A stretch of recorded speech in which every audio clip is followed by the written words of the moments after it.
Ginanap ang seremonya na oath-taking ng mga miyembro ng partido ay nagsilbing paalala ng nag-iisang miyembro ng tagasanay na ginawa upang maglingkod sa bansa ng may integridad, katotohanan at pagmamalasakit. Ito ay bilang simbolo ng kanilang ibinahagi ng isang Pilipinas na umunlad sa paghahambing.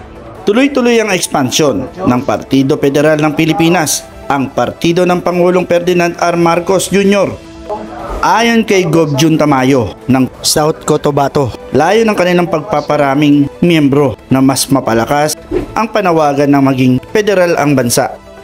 Ito ang ginamit ng pang-akit ni Tamayo para mapalipat ng partido ang mga ilang mga gobernador. Nasa implementation stage naman tayo. At alam naman ang Pangulo kung paano niya may schedule na rin ang Pangulo dyan. Kinikilala kung paano na hindi mapituan na national government sa implementation ng Batanas kasi ruling. Iginiit na Tamayo ang pagkakaroon ng otonomiya ang siyang paraan para mayangat ang buhay ng kanilang mga nasasakupan. Meron kami mga principles na pinaniwalaan na alam namin pag ito'y marami ang mag-advocate ng mga principles na ito ay talagang aangat ang buhay ng bawat mamamayang Pilipino.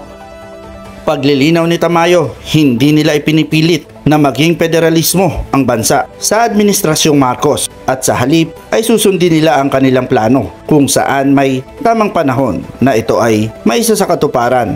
Hindi naman namin pinipresyon ang Pangulo, ng national chairman natin, na within his term kailangan magiging federal form of government na tayo. Ang gagawin natin, hihintay tayo at mayroon tayong target date, alam natin kung hanggang saan at alam namin kung ano yung proseso gagawin namin, alam namin kung ano yung mga step na gagawin namin para ma-attain yung ultimate goal ng partido na ito. Kabilang sa mga bagong miyembro ng Partido Federal ng Pilipinas ay sina Davao de Oro Governor Dorothy Gonzaga, Aurora Province Governor Christian Noveras at Albay Governor Edsel Greco Lagman. Nagbabalita Alfredo Patriarca, Online News.